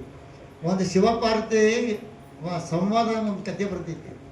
ಪಾರ್ವತಿ ಶಿವ ಕೇಳ್ತಾಳೆ ಒಂದ್ಸಲ, ಶಿವ ಗಂಡು ಬೇಕಂತ ಕೂಡಲೇ ಭಕ್ತರಿಗೆ ಪಟ್ ಸಿಡಿ ತತ್ತಾಸ್ತು ಅಂತಿ, ಹೆಣ್ಣು ಬೇಕಂದ್ರೆ ಟೈಮ್ ತಗೋತಿಲ್ಲ, ವಿಚಾರ ಮಾಡ್ತಿಲ್ಲ ಯಾಕೆ ಅಂತ. ಅದಕ್ಕೆ ಪಾರ್ವತಿ ಇದರಲ್ಲಿ ಇರೋದು ವಿಚಿತ್ರ. ಗಂಡ ಎಲ್ಲರಿಗೂ ನಾ ಕೊಡ್ತೇನೆ ಯಾಕಂತಂದ್ರೆ ಅವ್ರ ಸೊಕ್ಕ ಮುರಿಕ ಇರಲಿ, ಒಬ್ಬ ಮಗ ಅಂತ ಕೊಟ್ಟಿರ್ತೀನಿ. ಆದರೆ ಹೆಣ್ಣು ಮಗಳು ಬೇಕಂತಂದ್ರೆ ಯಾರು ಪುಣ್ಯವಾನ್ ಇದ್ದಾರ, ಭಾಗ್ಯವಾನ್ ಇರ್ತಾರೆ, ಅವ್ರ ಮನ್ಯಾಗ ಮಾತ್ರ ಕನ್ಯಾ ಹುಡ್ತೈತಿ, ಎಲ್ಲರ ಮನ್ಯಾಗ ಕನ್ಯಾ ಹುಟ್ಟೋದಿಲ್ಲ, ಗೊತ್ತಲ್ಲ? ಆದ್ರೆ ನಾವೇನು ಮಾಡ್ತೀವಿ, ಗಂಡಿದ್ದರೆ ಶ್ರೇಷ್ಠ, ಹೆಣ್ಣಿದ್ರೆ ಕನಿಷ್ಠ ಅಂತೀವಿ. ತಪ್ಪಿದ್ರು. ಮತ್ತೊಂದು ನಿಮ್ಗೆ ಉದಾಹರಣೆ ಹೇಳ್ತೀನಿ ಇದ್ರ ಬಗ್ಗೆ. ರಾಮಾಯಣದ ಒಂದು ಉದಾಹರಣೆ ಬರ್ತದ. ಯಾವಾಗ ಜನಕ ರಾಜ ತನ್ನ ಮಗಳ ಸೀತಾನಿಲ್ಲರ ರಾಮ ಕೊಡ್ತೇನಂತ ವಾಗ್ದಾನ ಮಾಡಿರ್ತಾನೆ. ಒಂದು ಮುಹೂರ್ತ ನೋಡಿ, ಅವಾಗ ದಶರಥ ರಾಜ ತನ್ನ ಪರಿವಾರ ತಕ್ಕೊಂಡು ಜನಕ ರಾಜಗೋತಾರ ಲಗ್ನ ಮಾಡಲಿಕ್ಕೆ. ಅವಾಗ ಊರ ಹೊರಗ ಎಲ್ಲರೂ ಬೇಡ ಹಾಕ್ತಾರೆ. ಅವಾಗ ಜನಕ ರಾಜ ಮತ್ತು ತಮ್ಮದಂತ ಕನಕ ರಾಜ ತನ್ನ ಪರಿವಾರ ತಕ್ಕೊಂಡು ಅವ್ರಿಗೆ ಸ್ವಾಗತ ಮಾಡ್ಲಿಕ್ಕೆ ಹೋಗ್ತಾರೆ. ಯಾವಾಗ ಜನಕ ರಾಜ ಬರ್ತಿರ್ತಾನೆ ಎದುರಿಗೆ, ದಶರಥ ನೋಡಿ ಗಡ್ಬಡಿ ಹೋಗಿ ಅವ್ನ ಕಾಲು ಬೀಳ್ತಾನೆ. ಆವಾಗ ಜನಕ ರಾಜನ ಮಹಾರಾಜರಿಗೆ ಇಬ್ರು ಗೆಳೆಯರಿರ್ತಾರೆ ಹಿಂದಿಂದ ಹಿಡಿದು, ಮಹಾರಾಜರಿ ನೀವು ಗಣ್ಯರು ನನ್ನ ಕಾಲು ಯಾಕೆ ನಡ್ಕದ್ರಿ ಅಂತ. ಅವಾಗ ದಶರಥ ಹೇಳ್ತಾನ, ಜನಕ ರಾಜ ಮಾತು ಕೇಳುವಂತ. ಏನ್ದ ದಶರಥ ಅಂದಾಗ, ನೋಡಪ್ಪ ನೀನು ಕನ್ಯಾ ದಾನ ಮಾಡೋದೇನೆ, ನನ್ನ ಕನ್ಯಾ ಅಪೇಕ್ಷೆ ಮಾಡಿದ ನನ್ನ ಕೈ ತಾಳಿರ್ತೈತಿ, ನಿನ್ನ ಕೈ ಮ್ಯಾಗಿರ್ತೈತಿ. ಅದಕ್ಕೆ ದೊಡ್ಡವ ನೀನು, ಯಾರೋ ಹೆಣ್ಣು ನಡೆದವ, ನೀನು ದಾನ ಮಾಡ್ಕತ್ತಿ. ಒಂದು ಸಂಸಾರ ಬೆಳೆಸಲಿಕ್ಕೆ, ಒಂದು ಸಂಸಾರ ಅಭಿವೃದ್ಧಿ ಮಾಡಲಿಕ್ಕೆ ಕನ್ಯಾ ದಾನ ಮಾಡ್ಕತ್ತಿ, ನಿನ್ನಂತ ಶ್ರೇಷ್ಠ ಯಾರಲ್ಲ ಅಂತ ಹೇಳ್ತಾನೆ. ಅದಕ್ಕೆ ಹೆಣ್ಣು ನಡೆದವ್ರು ಶ್ರೇಷ್ಠ ಹೌದಲ್ಲ. ಹೆಣ್ಣು ನಡೆದಾಗ ದುಃಖ ಯಾಕೆ ಮಾಡ್ತೀವಿ? ಅದಕ್ಕೆ ಹೆಣ್ಣಿಗೆ ಆಸೆ ಪಡಿಬಾರ್ದು. ಹೆಣ್ಣಿದ್ರೆ ಮನೆ ಚಂದ. ಅದಕ್ಕೆ ಹೇಳ್ತೀವಿ ನಾವು ಜಾನಪದ ಹಾಡಿದಾಗ, ಹೆಣ್ಣೊಂದು ಅಡಿಯರ ಮನೆಯಾಗ ನಿಮ್ಮ ಮನೆ ಬೆಳೆಸಲಿಕ್ಕೆ, ನಿಮ್ಮ ಮನೆ ಬೆಳಗಲಿಕ್ಕೆ. ಹಬ್ಬ ಮನೆ ಬಗ್ತಾರ, ಹೆಣ್ಣು ಬೇಕು. ಗಂಡು ತಗೊಂಡು ಏನು ಮಾಡೋದು? ಮನೆ ಶೃಂಗಾರ ಮಾಡ್ಬೇಕಾದ್ರೆ, ಮನೆ ವೈಭವ ಮಾಡ್ಬೇಕಾದ್ರೆ ಹೆಣ್ಣು ಬೇಕೇ ಬೇಕು. ಹೆಣ್ಣಿಲ್ಲ ಮನೆ ಶೃಂಗಾರ ಇಲ್ಲ. ಸತ್ತಾಗ ಹೆಣ್ಣಿಗೆ ಶೃಂಗಾರ ಮಾಡ್ತಾಳ, ಗಂಡು ಮಕ್ಕಳು ಮಾಡೋದಿಲ್ಲ. ಮತ್ತು ನೀವು ಹೆಣ್ಣಿಗೆ ಕೀಳಂತ ತಿಳ್ಕೊತೀರಿ, ಎಂಥದ್ದು ಹೇಳಿ ಜೀವನ. ಅದಕ್ಕೆ ಈ ಪ್ರಕಾರ ಮಾಡ್ಲಿಕ್ಕೆ ಹೋಗ್ಬಾರ್ದು. ನಾವು ಜೀವನ ತಿಳ್ಕೋಬೇಕು. ಇದಕ್ಕೆ ಹೇಳ್ತೀವಿ, ಯಾರಿಗೆ ಯಾವಾಗ ಕಿಮ್ಮತ್ತು ಐತಿ ಅವ್ರು ಕಿಮ್ಮತ್ತು ಕೊಟ್ಟು ನಡಿಬೇಕು, ಯಾರಿಗೂ ಕೀಳು ಮಾಡಬೇಕು. ಯಾವ ವ್ಯಕ್ತಿ ಯಾವಾಗ ನಮ್ಮ ಸಹಾಯಕ್ಕೆ ಬರ್ತಾನೋ ಅನ್ನೋದು ನಮ್ಗೆ ಗೊತ್ತಿಲ್ಲ. ಅದಕ್ಕೆ ಜೀವನದಲ್ಲಿ ಯಾವಾಗ ವೈರತ್ವ ಮಾಡಬೇಕು. ವೈರತ್ವದಿಂದ ಇನ್ನುವರೆಗೆ ಯಾರಿಗೂ ಸುಖ ಆಗಿಲ್ಲ, ಯಾರಿಗೂ ಲಾಭ ಆಗಿಲ್ಲ. ಆಗಿದ್ರೆ ಹೇಳ್ಬೇಕಾದ್ರೆ ಯಾರು ಸುಖ ಹೊಂದಿರೋ, ಯಾರಿಗೆ ಲಾಭ ಆಗಿತ್ತು ವೈರತ್ವ ಮಾಡಿದ್ರಿಂದ. ಆದರೆ ಅದ ಬೈರಿ ನಿಮ್ಮ ಪ್ರಸಂಗ ಬಂದನೆ ಬಾಯಿ ಬಂದು ಹನಿ ನೀರು ಹಾಕ್ಬೋದು ಸಾಯುವಾಗ. ಅದಕ್ಕೆ ಕುವೆಂಪು ತನ್ನ ಕವಿತೆದಾಗ ಹೇಳಿದ, ಜೀವನದಾಗ ಒಂದು ಸತ್ತದ ನಾಟಕ ಮಾಡಿ ನೋಡ್ರಿ, ನಿಮ್ಮ ವೈರ್ಯರು ನಿಮ್ಮ ಮಿತ್ರರು ಗೊತ್ತದ, ಸತ್ತದ ನಾಟಕ ಮಾಡಿ ನೋಡ್ರಿ. ಅವ ನಮ್ಮ ಕೈರ ವೈರ್ಯನೂ ಸುತ್ತ ಬರ್ತಾನ, ನಮ್ಮ ವೈರಿ ಅಂತಂದು ಏನು ಪಾಪ ಸತ್ತು ಹೋದಲ್ಲ, ಸೇವಡಿಗೆ ಒಂದು ಮುಖರ್ ನೋಡಿ ಬರೋಣಂತ ನಿಮ್ಮ ವೈರಿಗಳು ನೋಡ್ಲಿಕ್ಕೆ ಅದು ಯಾರು ವೈರ್ಯ ಅಂತ ಹೋಗ್ತಾರೆ. ವೈರ್ಯ ಅಂದ್ರೂ ಮಾಡಿದ್ರೆ ಲಾಭ ಇಲ್ಲ. ಜೀವನದವಲು ಮಿತ್ರ ಮಾಡ್ಬೇಕು. ಅದನ್ನು ನಮ್ಮಲ್ಲಿ ನಾವು ಹೇಳ್ತೀವಿ, ತ್ಯಾಗಿಗಳಾಗಿ ನಾವು ಹೇಳ್ತೀವಿ, ಸಮತಾ ಭಾವ ಧಾರಣ ಮಾಡಿ. ನಮ್ಮ ಮಿತ್ರ ಅಷ್ಟೇ, ವೈರ್ಯನೂ ಅಷ್ಟೇ. ಈಗ ತಿಳ್ಕೊಂಡವ್ರೆ ಖರೆ ಸುಖ ಶಾಂತಿಯಿಂದ ಇರ್ತಾರೆ. ಇದು ನಾವು ಸುಖ ಶಾಂತಿ ಇರ್ಲಿಕ್ಕೆ ಸಾಧ್ಯ ಇಲ್ಲ. ಯಾಕಂದ್ರೆ ನಮ್ಮದು ನೋಡೋ ದೃಷ್ಟಿ ಏನಾಗೈತಿ, ತೆಪ್ಪೈತಿ. ನೋಡೋ ದೃಷ್ಟಿ ಶಾಸ್ತ್ರ ಎರಡು ಹೇಳ್ತಾರೆ, ಒಂದು ಗದ್ದ ದೃಷ್ಟಿ, ಒಂದು ಕುಕ್ಕುಟ ದೃಷ್ಟಿ ಅಂತ. ಗದ್ದ ಅಂದ್ರೆ ಯಾವ್ದ್ರೆ ಹದ್ದಕ್ಕೆ ಏನಂತಾರೆ ಗ್ರದ್ದ ಅಂತಾರೆ. ನೀವು ಮೃಷ್ಟನ ಅಡಿಗೆ ಮಾಡಿಡ್ರಿ, ಸ್ವಲ್ಪ ಒಂದು ಹೊಲಸು ಮಾಂಸ ಇಡ್ರಿ, ಅದು ಬಂದು ಮಾಂಸನ ತೋತೀವಿ, ನಿಮ್ಮ ಮೃಷ್ಟನ ಬಿಟ್ಟು ಬಾಯಿ ಹಾಕೋದಿಲ್ಲ. ಅದು ಅದ್ರ ನೋಡೋ ದೃಷ್ಟಿ ಎಲ್ಲಿತಿ, ತನ್ನ ಆಹಾರ ಯಾವುದೈತಿ ಮಾಂಸ ಕಡೆ ನೋಡಿ. ಅದಕ್ಕೆ ಕುಕ್ಕುಟ ದೃಷ್ಟಿ ಕೋಳಿ ಬೆಳಗಿಂದ ಸಾಯಂಕಾಲದ ತಿಪ್ಪಿ ಕೆದರ್ತೈತಿ, ಏನು ಹುಡುಕ್ತೈತಿ, ಅದು ಹೊಲಸೆಲ್ಲ ತೆಗೆದು ಕಾಳು ಹುಡುಕ್ತೈತಿ. ನಮ್ಮ ದೃಷ್ಟಿ ಯಾವುದೈತಿ, ಹದ್ದ ದೃಷ್ಟಿ ಐತಿ. ಎಲ್ಲರಲ್ಲೇ ತೆಪ್ಪ ಹುಡುಕತ್ತೀವಿ ನಾವು, ಹೌದಲ್ರಿ? ಪ್ರತಿಯೊಂದು ವ್ಯಕ್ತಿಲೇ ಒಂದೆಲ್ಲ ಒಂದು ಒಳ್ಳೆ ಗುಣ ಇದ್ದೇ ಇರ್ತೈತಿ. ಆ ಗುಣ ಹುಡುಕಬೇಕಾದ್ರೆ ಕೋಳಿ ಆಗುತ್ತೆ, ಆದ್ರೆ ಒಬ್ಬರಲ್ಲೇ ತೆಪ್ಪ ಹುಡುಕಬೇಕಾದ್ರೆ ಹದ್ದು ಹಾಕ್ಬೋದು. ಕೋಳಿ ಆಗ್ರಿ ಒಳ್ಳೆ ಗುಣ ನಮ್ಗೆ ಸಿಕ್ಕೇ ಸಿಗ್ತಾವೆ. ಕೆಟ್ಟ ಗುಣ ತೊಂದು ನಮಗೆ ಏನು ಮಾಡೋದು, ಅದು ಅವ್ರಿಗೆ ಕೆಟ್ಟ ಗುಣ ಬಿಟ್ಟು ಬಿಡಿರ್ತ ನಾವು. ಹಂಗೆ ಕೋಳಿ ಹೊಲಸಾಕ ಕಚರ ಸರಿಸಿ ಧಾನ್ಯ ತುಳಿತ ಹಂಗೆ ಮಾಡಿರಿ, ಅವಾಗ ನಮ್ಮ ನೋಡಿದಷ್ಟು ಕರೆಕ್ಟ್ ಇತ್ತಂದ್ರೆ ನಾವು ಸುಖಿರ್ತೀವಿ. ಆದರೆ ಯಾವಾಗ ನಮ್ಮ ನೋಡಿದಷ್ಟು ಹದ್ದ ದೃಷ್ಟಿ ನಾವು ಎಂದೂ ಸುಖಿರ್ಲಿಕ್ಕೆ ಸಾಧ್ಯ ಇಲ್ಲ. ಯಾಕೆ ಎಲ್ಲ ತಪ್ಪು ಹೊಡ್ಕೊತ ಹೊಂಟೀವಿ. ಕಾಮನೆ ಆದವರಿಗೆ ಜಗತ್ತೆಲ್ಲ ಹೃದಯನಕ್ಕೆ ಹರಿದೈತಿ, ಆದ್ರೆ ತಾವು ಒಪ್ಪೋದ್ರ ನಂಗೆ ಕಾಮನೆ ಆಗೈತೆ ಅಂತ. ಅದೇ ನಾವು ಅಜ್ಞಾನ ಆಗೈತೆ ನಮಗೆ. ನಮ್ಮ ಕಣ್ಣಿಗೆ ಏನಾಗೈತಿ ಅಂತ ಚಸ್ಮಾ ಹಾಕೀವಿ, ಯಾವುದು ಅಜ್ಞಾನ ಅಂತ ಚಸ್ಮಾ. ಒಂದ್ಸಲ ಅಜ್ಞಾನ ಅಂತ ಚಸ್ಮಾ ತೆಗೆದು ನೋಡ್ರಿ, ಜಗತ್ತು ಏನೈತೆ ಅವಾಗ ನಿಮ್ಗೆ ಕಾಣಿಸ್ತೈತಿ. ಹೌದಲ್ಲ, ಇಲ್ಲಿ ತನಕ ನನಗೇನಾಯ್ತು, ಅಜ್ಞಾನದಿಂದ ನಾವು ಜಗತ್ತ ತೆಪ್ಪ ನಾನು ಶಾನೆ ಅಂತಿದ್ನಿ. ಎಲ್ಲರೂ ಶಾನೆ ಇರ್ತಾರೆ, ತೆಪ್ಪ ಯಾರು ಇಲ್ಲ. ಅದಕ್ಕೆ ಹೇಳ್ತೀವಿ, ಬಟ್ ಮಾಡಿ ಹೀಗೆ ತೋರಿಸುವಾಗ ಭಗವಾನ್ ಹೇಳ್ತಾನೆ, ಪುಣ್ಯಾತ್ಮ ಒಂದು ಬಟ್ ಮಾಡ್ಕತ್ತಿ, 4 ಬಟ್ಟೆ ಯಾರು ಕಡ್ದಾವ ನೋಡ್ಬೋದು. ನಿನ್ನ 4 ಬಟ್ಟೆ ಯಾರು ಕಡ್ದಾವೋ ಅದನ್ನ ತಿದ್ಕೋ, ಆಮೇಲೆ ಒಂದು ಬಟ್ ಮಾಡುವಂತ. ಅದು ಬಿಟ್ಟು ನಾವು ಒಂದೇ ಬಟ್ ಮಾಡ್ತೀವಿ. ಅದಕ್ಕೆ ತೋರು ಬರಳು ಅಂತಂದ್ವಿ. ಎಲ್ಲ ಕೆಟ್ಟ ಬರಳು ಹೋದಲ್ರಿ, ಪೂಜೆಗೆ ಉಪಯೋಗ ಮಾಡೋದಿಲ್ಲ ಇದನ್ನ ಬರಳು ನಾವು, ತೋರು ಬರಳು. ಅದಕ್ಕೆ ಕೆಟ್ಟ ಬರಳು ಅಂತ ಹೇಳ್ತೀವಿ. ಹಂಗೆ ಜೀವನದಾಗ ಇದನ್ನು ನೋಡ್ಕೊಂಡು ನಾವು ಕಲ್ಕೊತ ಹೋದ್ವು, ಅವಾಗ ನಾವು ಮಾನವರಿಗೆ ಸಾಧ್ಯತೆ. ಪೂಜೆ ಪುನಸ್ಕಾರ ಮಾಡಲಿಕ್ಕೆ ಯಾಕೆ ಹೇಳ್ಯಾರ, ದಾನವ ಕ್ರಿಯೆಯಿಂದ ಮುಕ್ತ ಆಗಿ ಪರಮಾರ್ಥದ ಕಡೆ ಬರಿ ಅಂತ. ಇಲ್ಲ ನೀವು ಇದನ್ನ ಕಾರಣ ಹೇಳಿ ಪರಮಾರ್ಥ ಕಡೆ ಬರ್ತಿದ್ದಿಲ್ಲ. ಈಗ ನೀವು ಶಿವಾರ ಮಾಡಿದ್ರೆ ನೋಡಿ, ನೀವು ಸಂಸಾರ ಬಿಟ್ಟು 8 ದಿವಸ ಬಂದಿರ ಅಂತ ಹೇಳಿ, ಈಗ ಬಂದಿರ ಅಷ್ಟು ಆರಾಮಿದ್ದಾರೆ, ಹೌದಲ್ಲ? ಇಲ್ಲಿ 8 ದಿವಸ ಯಾವ ಚಿಂತೆ ಐತೆ ನಿಮಗೆ? ನಾಳೆ ಗಾಡಿ ಹತ್ತಿರಿ, ಸಂಸಾರ ಚಿಂತೆ ಶುರು ಆಗ್ತೈತಿ. ಮನೆಗೆ ಏನು ಬಿಟ್ಟು ಬಂದೇನೋ, ಸೊಸೆ ಏನು ಮಾಡಿದ್ರು, ಮಗ ಏನು ಮಾಡಿದ್ರು, ಶುರು ಆಗ್ತೈತೆ. ಈಗ ನಿಮ್ಗೆ ಮಗಳು ಏನು ಮಾಡಿದ್ರು, ಮಗ ಏನು ಮಾಡಿದ, ಸೊಸೆ ಏನು ಮಾಡಿದ, ಯಾವುದೂ ಚಿಂತೆ, ಆರಾಮಿದ್ದಾರೆ, ಹೌದಲ್ಲ? ಭಜನೆ ಮಾಡ್ಕೊತ, ಪೂಜೆ ಪುನಸ್ಕಾರ ಮಾಡ್ಕೊತ. ಅದಕ್ಕೆ ಇದು ಜೀವನ ಎಷ್ಟು ಶಾಂತಿ ಎಲ್ಲಿತಿ, ಇದರಲ್ಲಿ ಅಶಾಂತಿ ಎಲ್ಲಿತಿ, ಸಂಸಾರದಾಗೈತಿ. ಅದಕ್ಕೆ ಈ ಗುರು ಹಿರಿಯರು ಮಾಡಿದ್ರು ಯಾವುದು ಇಂಥ ಪೂಜೆ ಪುನಸ್ಕಾರ ವಿಧಾನ ಇದು ಮಾಡ್ಕೊತ ಹೋಗ್ರಿ. ಜೀವನ ಅಷ್ಟು ನಾವು ನಿವೃತ್ತಿಯಾಗಿ ಸುಖ ಶಾಂತಿಯಲ್ಲಿ ಇರಲಿ ಅಂತ ನಮಗೆ ಮಾರ್ಗದರ್ಶನ ಮಾಡ್ಯಾರ. ಅದಕ್ಕೆ ತೀರ್ಥ ದರ್ಶನ ಮಾಡ್ಲಿಕ್ಕೆ ಹೇಳಿದ್ರು. ಯಾಕೆ ಭಗವಾನ ಕಣ್ಣು ಕೊಟ್ಟಾನ, ಅಲ್ಲಿ ತನಕ ನಾವು ಶಾಸ್ತ್ರ ಓದೋದಾಗಲಿ ದರ್ಶನ ಮಾಡಲಿಕ್ಕೆ ಸಾಧ್ಯ ಐತಿ. ಕಣ್ಣು ಮಂದಾದ್ಮೇಲೆ ನಾವು ನೋಡ್ಯಾನಂದ್ರೆ ಸಾಧ್ಯ ಇಲ್ಲ. ಕೈಕಾಲು ಎಲ್ಲಿ ತನಕ ಗಟ್ಟಿದ್ದೀವಿ ಅಲ್ಲಿ ತನಕ ಯಾತ್ರೆ ಮಾಡಿರಿ. ಕೈಕಾಲು ಶಕ್ತಿ ಹೋದ್ಮೇಲೆ ನಾವು ಯಾತ್ರೆ ಮಾಡ್ತಾನೆ ಅವಾಗ ಸಾಧ್ಯ ಇಲ್ಲ. ಅದಕ್ಕೆ ಏನು ಹೇಳ್ತೀವಿ, ಜೀವನದಾಗ ಯಾವುದೋ ತರುಣ ಅವಸ್ಥೆಗೆ ಬರೇ ದುಡಿದು ಕುಡಿಸೋದು ಮಾಡಿದೆವು. ಶಕ್ತಿ ನಿಂತಾಗ ಅವಾಗ ನಾನು ಬರ್ತೈತಿ, ನಾ ತೀರ್ಥ ದರ್ಶನ ಮಾಡಲಿಲ್ಲ ಅಂತ, ನಾ ಅದು ತಿನ್ನಲಿಲ್ಲ, ನಾ ಇದು ತಿನ್ನಲಿಲ್ಲ ಅಂತ. ತಿನ್ನೋ ಟೈಮ್ ತಿನ್ನಿಲ್ಲ, ಯಾತ್ರೆ ಮಾಡೋದು ಯಾತ್ರೆ ಮಾಡಲಿಲ್ಲ, ಮಾಡೋ ಮನಸ್ಸಿದ್ದಾಗ ಶರೀರ ಸಾಥ್ ಕೊಡಲಿಲ್ಲ. ಅದಕ್ಕೆ ಎಲ್ಲಿ ತನಕ ಶರೀರ ಸಾಥ್ ಕೊಡ್ತೈತಿ ಅಲ್ಲಿ ತನಕ ದಾನ ಧರ್ಮ ಪೂಜೆ ಪುನಸ್ಕಾರ ತೀರ್ಥಯಾತ್ರೆ ಇವೆಲ್ಲ ಮಾಡಿದ್ರೆ ನಮ್ಗೆ ಒಳ್ಳೇದು. ಇನ್ನು ಮುಪ್ಪಿದಾಗ ನಾವು ಮಾಡಲಿಲ್ಲ ಅಂತ ಚಿಂತೆ ಮಾಡ್ಕೊಂಡು ಕೂತಾರೆ, ಯಾರು ಸಹಾಯ ಮಾಡೋದು, ಯಾರು ಮಾಡ್ಬೋದು, ಎಲ್ಲ ಕಳ್ಕೊಂಡಾಗ ಖಾಲಿಯಾಗಿ ಹೋಗ್ತೀವಿ. ಅದಕ್ಕಿಂತ ಮೊದಲು ಅಂತ ನಾವು ಮಾಡ್ಕೋಬೇಕು. ಏನು ಸ್ವಲ್ಪಲೇ ಒಂದು ಹಾಡ ಹೇಳಿ ಜನಪದ ಹಾಡಿ ಅರ್ಥ ಹೇಳ್ತೀನಿ ನಿಮ್ಗೆ. ಜಾತ್ರೆದು ಸಾಯಂಕಾಲ ನಾವು ಹೋಗ್ಬೇಕಾಗ್ತೈತಿ, ಸಾಯಂಕಾಲ ಕತ್ತೆ ಹೋಗ್ಬೋದು ನಮ್ಗೆ. ಯಾಕೆ ನಾವು ಜೀವ ಹಿಂಸಾ ಪಾಲನೆ 6 ಪ್ರಕಾರ ಜೀವ. ಒಂದು ಇರು ಸುದ್ದ ನಮ್ಮ ಕಾಡಕ್ಕೆ ಹೋಗೋದಂತ ನಾಲ್ಕಂತ ಬರಗಾಲ ಅಡ್ಡಾಡೋದು, ಒಂದು ಇರು ಸುದ್ದ ಸಾಹೇಬರು ನನ್ನ ಅಷ್ಟು ಎಚ್ಚರಿಕೆಯಿಂದ ಇರ್ತೀವಿ. ಆಗ ಪ್ರತಿಯೊಬ್ಬರು ಜೀವನದಾಗಿಲ್ದ್ರೆ ನಂದು ಕೆಟ್ಟಾಯ್ತು ನಿಂದು ಕೆಟ್ಟಾಯ್ತು, ನಾ ಶ್ರೀಮಂತ ನಾ ಬಡವ ಆಯ್ತಾನ ಅಂತೇಳಿ ಒಂದು ಜಾನಪದ ಹಾಡದಿಂದ ಹೇಳ್ಕೊಡ್ತೀನಿ. ಇದನ್ನ ಸರಿಯಾಗಿ ಅರ್ಥ ತಿಳ್ಕೊರಿ, ನೀವು ಎಂದೂ ದುಃಖಿ ಆಗೋದಿಲ್ಲ. ನಮ್ಗೆ ಅವ್ರು ಬೇದರು, ನನಗೆ ಇವ್ರು ಬಡಿದ್ರು, ಇದೆಂದೂ ನೀವು ವ್ಯತ್ಯಾಸ ಮಾಡೋದಿಲ್ಲ. ಯಾಕೆ ನಾವೆಲ್ಲರೂ ಇಲ್ಲಿ ಪಾತ್ರಧಾರಿಗಳು ಬಂದೀವಿ ಈ ರಂಗ ಮಂಟಪದಾಗ. ಅಂತ ಹೇಳ್ತೀನಿ. ನೋಡಪ್ಪ ನೋಡ ಮ್ಯಾಗಿನ ಸಾವುಕಾರ, ನೋಡಪ್ಪ ನೋಡ ಮ್ಯಾಗಿನ ಸಾವುಕಾರ, ಎಂತ ದೊಡ್ಡ ನಾಟಕ ಕಂಪ್ನಿ ಕಟ್ಟ್ಯಾನ, ಎಂತ ದೊಡ್ಡ ನಾಟಕ ಕಂಪ್ನಿ ಕಟ್ಟ್ಯಾನ. ಭೂಮಿ ಅನ್ನೋದು ಸ್ಟೇಜ್ ಮಾಡ್ಯಾನ, ಭೂಮಿ ಅನ್ನೋದು ಸ್ಟೇಜ್ ಮಾಡ್ಯಾನ. ಆಕಾಶ ಅನ್ನೋದು ಹೊತ್ತಿಗೆ ಮಾಡ್ಯಾನ, ಆಕಾಶ ಅನ್ನೋದು ಹೊತ್ತಿಗೆ ಮಾಡ್ಯಾನ. ಸೂರ್ಯ ಚಂದ್ರ ತಂದು ಲೈಟ್ ಇಟ್ಟಾನ, ಸೂರ್ಯ ಚಂದ್ರ ತಂದು ಲೈಟ್ ಇಟ್ಟಾನ. ನೋಡಪ್ಪ ನೋಡ ಮ್ಯಾಗಿನ ಸಾವುಕಾರ, ಎಂತ ದೊಡ್ಡ ನಾಟಕ ಕಂಪ್ನಿ ಕಟ್ಟಾನ. ಗಂಡ ಎಂತ ಜೋಡಿ ಮಾಡಿ ಪಾತ್ರ ಮಾಡಕ್ ಹಚ್ಚಾನ, ಗಂಡ ಎಂತನ ಜೋಡಿ ಮಾಡಿ ಪಾತ್ರ ಮಾಡಕ್ ಹಚ್ಚಾನ. ಸುಳ್ಳು ಪಟ್ಟಿ ಮಾತಾಡಕ್ ಹಚ್ಚಾನ. ನೋಡಪ್ಪ ನೋಡೋಣ ಮ್ಯಾಗಿನ ಸಾವುಕಾರ, ಎಂತ ದೊಡ್ಡ ನಾಟಕ ಕಂಪ್ನಿ ಕಟ್ಟಾನ. ನಮ್ಮನೆ ನಿಮ್ಮನೆಲ್ಲ ತಂದು ಹೊಟ್ಟಿಗೆ ಹಾಕ್ಯಾನ, ನಿಮ್ಮನೆ ಎಲ್ಲ ತಂದಿಲ್ಲ ಹೊಟ್ಟಿಗೆ ಹಾಕ್ಯಾನ. ನಮಗೆ ಒಂದೊಂದು ಪಾತ್ರ ಕೊಟ್ಟಾನ, ನಮಗೆ ಒಂದೊಂದು ಪಾತ್ರ ಕಟ್ಟಾನ. ಅವ ಯಾವ್ದು ಪಾತ್ರ ಕೊಟ್ಟಾನ ಆ ಪ್ರಕಾರ ನಮ್ಮ ಪಾತ್ರ ನಾವು ಮಾಡಬೇಕು. ವಿನಾಕಾರಣ ತಲೆ ಕಟ್ಸ್ಕೊತೀರಿ. ಅವ್ರು ನನಗೆ ಬೇದರು, ಇವ್ರು ನನಗೆ ಬೇದರು. ಬೇಯೋ ಪಾತ್ರ ಅವ್ರದ್ದೈತಿ, ಬೇಯಿಸ್ಕೋ ಪಾತ್ರ ನಿಮ್ಮದೈತಿ. ಯಾಕೆ ತಲೆ ಕೆಡಿಸ್ಕೊತೀರಿ?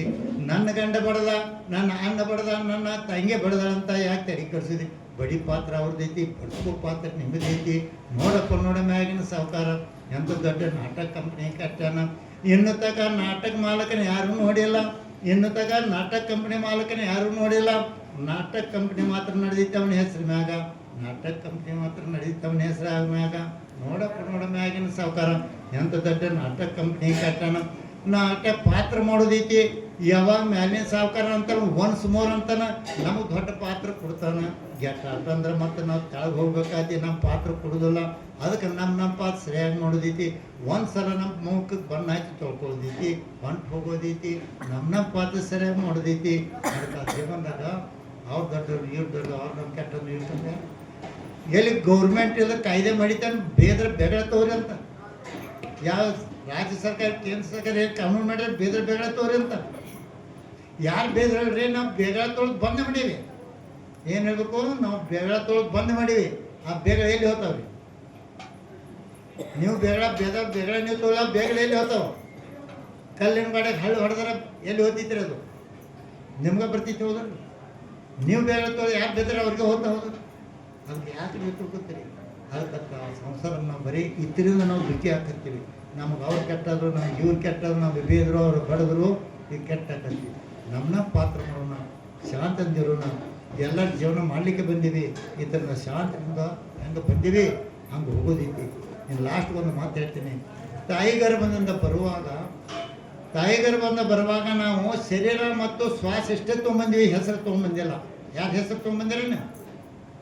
ಸರಿ, ನಾವು ಶರೀರ ಶ್ವಾಸ ಇಷ್ಟೇ ತೊಗೊಂಡಿದ್ವಿ. ಅದಕ್ಕೆ ಹೇಳ್ತೀವಿ, ಹೋಗುವಾಗ ಈ ಭೂಮಿ ಮುಂದೆ ಹೋಗುವಾಗ ಇಲ್ಲೇ ಪಡೆದ ಹೆಸರ ಇಲ್ಲೇ ಬಿಟ್ಟು ಹೋಗುವಂಥ ಕ್ರಿಯೆ ನಾವು ಮಾಡಬೇಕು. ಅಂತ ಕ್ರಿಯೆ ಮಾಡಿ ಇಲ್ಲೇ ಹೆಸರು ಬಿಟ್ಟು ಹೋಗಿದ್ದಿ. ಅದು ಈಗಿನ ಸಂಸಾರ ಜೀವಗಳು ಹೆಸರು ತೊಗೊಂಡ್ಬಿಟ್ಟಾರೆ. ಸತ್ತಾಗ ಏನು ಹೇಳ್ತೀರಿ? ಅವ್ರು ಸತ್ರು, ಇವ್ರು ಸತ್ರು, 4 ದಿವಸ ಹೆಸರು ಹೇಳ್ತೀರಿ, ಮರ್ತು ಬಿಡ್ತೀರ ಹೆಸರು. ಬೈತಲ್ಲ ಹೆಸರು ಇಲ್ಲೇ ಹೆಸರು ಉಳಿಬೇಕು ಅಂತ ಧರ್ಮದ ಕ್ರಿಯೆ ಮಾಡಿ. ಅದ್ರ ಸಾಧು ಸಂತರ ಅದು ನಮ್ಮ ಹೆಸರು ಅಮರಾಗಿ ಉಳಿದೋನಿಲ್ಲ. ಇಂಥವ್ರು ಸಾಧು ಆಗಿದ್ರಂತ, ಇಂಥವ್ರು ಮುನಿಗಳಾಗಿದ್ದರು. ಇವ್ರ ಹೆಸರು ಗಳಿಸಿ ಹೋಗ್ಬೇಕು. ಎಲ್ಲಿ ಒಂದು ದಾನ ಧರ್ಮ ಮಾಡಿರಿ, ಒಂದು ಮಂದಿರ ಕಟ್ಸ್ರಿ, ಒಂದು ಶಿಖರ ಕಟ್ಸ್ರಿ, ನಿಮ್ಮ ಹೆಸರು ಉಳಿದು ಹೋಗ್ತೈತಿ. ಯಾರು ಶಿಖರ ಕಟ್ಸ್ರು? ಇಂಥವ್ರು ಕಟ್ಟಿ ನಿಮ್ಮ ಹೆಸರು ಉಳಿತಾನಿಲ್ಲ. ಅಂಥ ಕೆಲಸ ಮಾಡಿರಿ. ಮಕ್ಕಳಿಗೆ ಗಂಟು ಮಾಡಿಟ್ಟು ಹೋಗ್ಬೇಡ್ರಿ. ಮಕ್ಕಳಿಗೆ ಗಂಟು ಮಾಡಿಟ್ಟು ಹೋಗ್ಬೇಡ್ರಿ. ಮಕ್ಕಳನ್ನ ಆಸ್ತಿ ಮಾಡ್ರಿ. ಮಕ್ಕಳನ್ನ ಆಸ್ತಿ ಮಾಡ್ರಿ ಅಂದ್ರೇನು? ಮಕ್ಕಳು ನಿಮ್ಮ ಹೆಸರು ಮುಂದೆ ತರಬೇಕು. ಖರೆ ಆಸ್ತಿ ನಿಮ್ಮದು ಅದೇ. ಎಂಥವ್ರು ಮಕ್ಕಳಪ್ಪ ಅಂದ್ರೆ ನಿಮ್ಮ ಆಸ್ತಿ ಅದ ಹೋದಲ್ಲ. ಅದು ಮಕ್ಕಳಿಗೆ ಆಸ್ತಿ ಮಾಡಿ ಮಕ್ಕಳನ್ನ ಹಾಳು ಮಾಡಬೇಕು. ಯಾಕೆ ಆಸ್ತಿ ಮಾಡ್ತಾರೆ? ಬಾಪ್ ಕಮಾಯಿತ ಎಲ್ಲ ಮಕ್ಕಳು ದುಡಿಯೋರು ಇರೋದಿಲ್ಲ, ಎಲ್ಲ ತಿನ್ನೋರ ಹತ್ರ ಚೈನಿ ಮಾಡೋರಿರ್ತಾರೆ. ಯಾವ ಪ್ರಕಾರ ನೀವು ದುಡ್ದಿರಿ, ಮಕ್ಕಳಿಗೆ ದುಡಿಯೋದು ಕಲಿಸಿದ್ರೆ ಹೊರತಾಗಿ ಕೂತು ತಿನ್ನೋದು ಕಲಿಸ್ಬೇಡಿ. ಅಂಥ ಕೆಲಸ ನೀವು ಮಾಡಿದ್ರೆ ಕರೆಕ್ಟ್ ಬಾಲಕರಾಗ್ತೀರಿ. ಗಂಟು ಮಾಡಿಟ್ಟು ನಾವು ಬಾಲಕ ತಂದೆ ತಾಯಿ ಮಕ್ಕಳು ಹಾಳು ಮಾಡ್ತೀರಿ ನೀವು. ಅದಕ್ಕಂತ ಈ ಪ್ರಕಾರ ಏನು ಮಾತು ನಿಮ್ಗೆ ಹೇಳಿ ನೀವು ಕೇಳಿದ್ರಿ. ಅದಕ್ಕೆ ಇಂಥ ಸದ್ಬುದ್ಧಿ ಭಗವಾನ್ ನಿಮ್ಗೆಲ್ಲ ಕೊಡಲಿ ಅಂತ. ಯಾವುದು ಮಾನವರಿಗೆ ಬದುಕೋಣ, ಕನಿಷ್ಠ ದಾನವರಿಗೆ ಬದುಕೂ ಮಾನವರಿಗೆ ಸೈವನ ಅಂತ ನಿಮಗೆ ಶಕ್ತಿ ಭಗವಾನ್ ಕೊಡಲಿ ಅಂತ ಪ್ರಾರ್ಥನೆ ಮಾಡಿ. ಜೈ ಬಲ ಅನಂತ ಸಿದ್ಧ ಪರಮೇಶ್ವರ ಭಗವಾನ್ ಕಿ